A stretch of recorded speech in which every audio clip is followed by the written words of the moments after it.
আগেই নির্বাচন লাগবে। এই ডিসেম্বরের আগে বাংলাদেশের জাতীয় সংসদ নির্বাচনের ব্যবস্থা করবেন। শুনেন, এই সালাউদ্দিন সাহেব আগে কি কইছিল, আমরা সময় বেঁধে দিতে চাই না। সুতরাং গণতান্ত্রিক প্রক্রিয়ায় ফিরে যাওয়াটার বিষয়টি অগ্রাধিকার। তো সেই হিসাবে আমরা কোনো নির্ধারিত সময়সীমা রেখা আমরা বলতে চাই না। শুনেছেন, তো এখন সময় বেঁধে দিতে চায় কেন সালাউদ্দিন সাহেব? ইন্ডিয়ানরা কয়ে দিছে আপনি তো 9 বছর ওদের আতিথেয়তায় ছিলেন, আপনার দলের লোকেরাই তো মনে করে আপনি কম্প্রোমাইজ। আপনি ভারত সরকারের আশ্রয় থেকে রাজনৈতিক কর্মকাণ্ড চালাইতেন, কেমনে কেমনে আপনারা চালাইতে দিত? আপনার দলের লোকেরাই বলেছিল। দেখেন কি লিখিছে, বিএনপির নেতা কর্মীদের বড় একটা অংশ এখনো সালাউদ্দিন আহমেদকে পরিপূর্ণভাবে মুক্ত বা স্বাধীন বলে মনে করেন না। তাদের যুক্তি, সালাউদ্দিন আহমেদ আদালতে খালাস পেয়েও দেশে ফিরতে পারছেন না। তিনি দীর্ঘ 9 বছর ধরে ভারতে আছেন, সেখানে কতটা প্রভাব মুক্ত থেকে তার পক্ষে শক্ত রাজনৈতিক ভূমিকা পালন করা সম্ভব তা নিয়ে অনেকের মধ্যে সংশয় আছে। ভারতে যখন উদ্ধার হয়েছিলেন তখন আপনার দেওয়া স্টেটমেন্ট নিয়ে বিবিসিও সন্দেহ করেছিল। আপনি বলেছিলেন মুখোশ পরা লোক আপনারে ফেলাই গেছে, নিজেরও মুখ ঢাকা ছিল।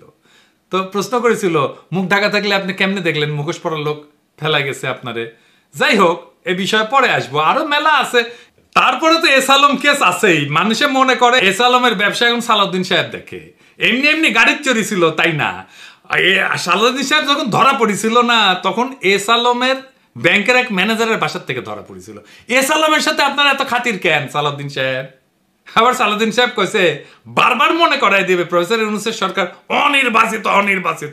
কিন্তু একটি নির্বাচিত সরকারের বিকল্প তো আপনারা হতে পারেন না, আপনারা অবশ্যই অনির্বাচিত। সেটা প্রতিদিনই আপনাকে স্মরণ করিয়ে দেওয়া হবে। কেন সালাউদ্দিন সাহেব মনে করাই দিতে হবে কেন? প্রফেসর ইউনূসের সরকারকে আপনার মতো ডিমেনশিয়া আক্রান্ত, আপনার তো ব্রাহ্মী রসায়ন খাইতে হবে। দেখেন কতজন আওয়ামী আমলের নির্যাতনের শিকার হয়ে মারা গেছে তার সংখ্যা আপনি বলতে পারেন না। শোনান এডিটর সাহেব। প্রায় 2600 কতজন আমার ঠিক মনে নাই, মোর দেন 2600 রাজনৈতিক নির্যাতনের শিকার হয়ে আওয়ামী সন্ত্রাসীদের হাতে এবং সরকারি বাহিনীর হাতে নিহত হয়েছে। প্রধান রাজনৈতিক দলের প্রধান মুখপাত্র, যার রাজনীতি করা ছাড়া আর কোনো কাজ নাই, সে শহীদের সংখ্যা ভুলে যায়। শুধু শহীদের সংখ্যা ভুলে যাওয়া না, 24-এর বিপ্লবকে বিপ্লব বললে স্বীকার করতে চায় না। শুনেন, এই সালাউদ্দিন সাহেব এর আগে কতবার এই আগস্ট বিপ্লবকে বিপ্লব বলিছে। দেখেন কক্সবাজার আরও 2 সন্তান এই জুলাই আগস্ট বিপ্লবে শহীদ হয়েছে, দেখেছেন? আরো দেখেন, জনগণ তাদের গণতান্ত্রিক অধিকার ফিরে পাওয়ার জন্য এই গণবিপ্লব সংগঠিত করেছে, দেখেছেন? আরো আছে দেখেন।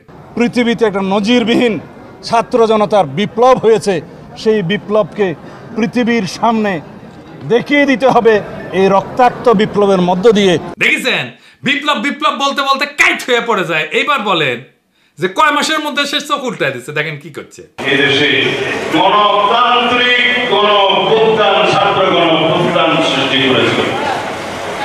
কেউ যদি এটাকে বিপ্লব বলতে চায় তাহলে আমি দুঃখ প্রকাশ করব, এটা কোনো সামাজিক বিপ্লব নয়।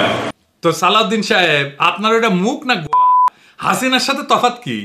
হাসিনা চোখে মুখে মিছা কথা কইতো, আর সালাউদ্দিন সাহেব নিজে যা বলছে সেইটা 1 বছর না যাইতেই ঘুরে ফেলছে। ক্ষমতায় গেলে কোনো প্রতিশ্রুতি রাখবে না, তার স্যাম্পল তো এখানেই। আর সে কি রাজনীতি, সংবিধান এসব বুঝে? সমস্ত কথাবার্তা যে কয়, আসে না এটা একটু দেখি। সে বলছে নির্বাচিত সংসদ সংবিধান সংশোধন করবে। শুনেন, সংবিধান সংশোধন করবে কে? একটি সংসদ, জাতীয় সংসদ, গণতান্ত্রিকভাবে নির্বাচিত একটি রাজনৈতিক সরকার, একটি জাতীয় সংসদ সংবিধান সংশোধন করার এখতিয়ার রাখে। ওই সংবিধানও বুঝে না। বাংলাদেশের জনগণ সংবিধান রচনা করবে। অবাক ব্যাপার কি জানেন? বাংলাদেশের মানুষ এই 55 বছরে একবারও নিজের সংবিধান নিজে রচনা করতে পারেনি, একবারও না। বিষয়টা বুঝায় বলি। ধরেন আপনি পরীক্ষা দেবেন, আপনার প্রশ্ন করবে কে? আপনার টিচার তো, তাই না? আপনি তো আপনার পরীক্ষার প্রশ্ন তৈরি করতে পারেন না। সংবিধান রচনা বা সংশোধন সেই রকম। আপনি যখন সংসদে বসেন তখন আপনি সংবিধানের আলোকে তার নির্দেশনায় আইন তৈরি করেন। আইন তৈরি করাই সংসদের কাজ, এলাকার উন্নয়ন সংসদের কাজ না। এলাকার উন্নয়ন পৌরসভার কাজ বা সিটি কর্পোরেশনের কাজ বা ইউনিয়ন পরিষদের কাজ। সংসদ সদস্য আসলে পৌরসভার চেয়ারম্যান মনে করে নিজেকে, রাষ্ট্র তাই করে, তার মাধ্যমে উন্নয়ন প্রকল্প করে। এর ফলে যাদের উন্নয়ন করার কথা যে স্থানীয় সরকার, তারাও শক্তিশালী হয় না, আর এই এমপি গুলো ধান্দার মধ্যে ঢুকে যায়। উন্নয়ন প্রকল্প করলে টাকা খরচা করবে এমপি, টাকা মারা যাবে উন্নয়ন প্রকল্প থেকে। যেই সংবিধানের আলোকে আইন তৈরি করবে সেই সংবিধানে সে হাত দিতে পারবে না। তো এই উন্নয়ন প্রকল্পে কেন এত এমপির খায়েশ জানেন? উঠে গেলে টাকা মারা যাবে উন্নয়ন প্রকল্প থেকে। এই জন্যেই এই এমপি হইতে চায়।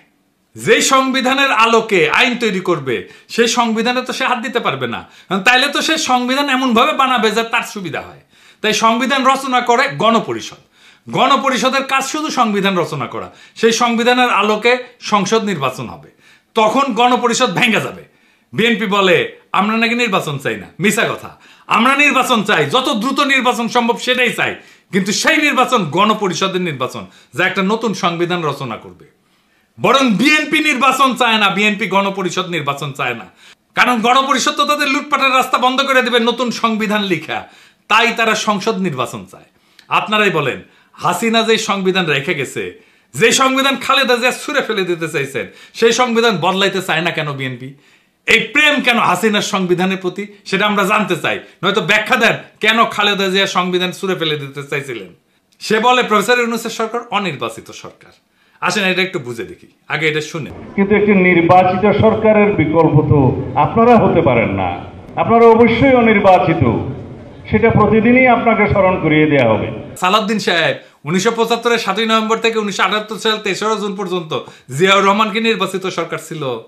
দুনিয়ার কোথাও আছে অন্তর্বর্তীকালীন সরকার নির্বাচিত হয়? আন্দাবরি কথা বলেন কেন? নির্বাচিত অনির্বাচিত প্রশ্ন আসতেছে কেন? ওই যে ইন্ডিয়া বলে দিছে না আনইলেক্টেড সরকার, এটাই শিখাই দিছে ইন্ডিয়া বিএনপি। তাই জপিচ্ছে। ওই যে দিল্লি রয়টার্সে লেখা হইল না আনইলেক্টেড সরকার, এই যে দেখেছেন, an unelected interim government led by Nobel Peace Prize laureate Mohammad Yunus. ওই যে কইছে না ইংরেজিত কিবেন কইছে, ইংরেজিত যেহেতু কইছে ঠিকই কইছে। তারপর থেকে বিএনপি জপিচ্ছে আনইলেক্টেড অনির্বাচিত। আরে অন্তর্বর্তীকালীন সরকার তো অনির্বাচিত হয় রে বেকুব। প্রশ্ন হচ্ছে সরকার বৈধ কিনা। জি এটা বৈধ সরকার। আপিল বিভাগের মতামত নিয়ে সরকার গঠন করেছে সুপ্পু, তো করে প্রিয় সুপ্পু, বিএনপির প্রিয় সুপ্পু।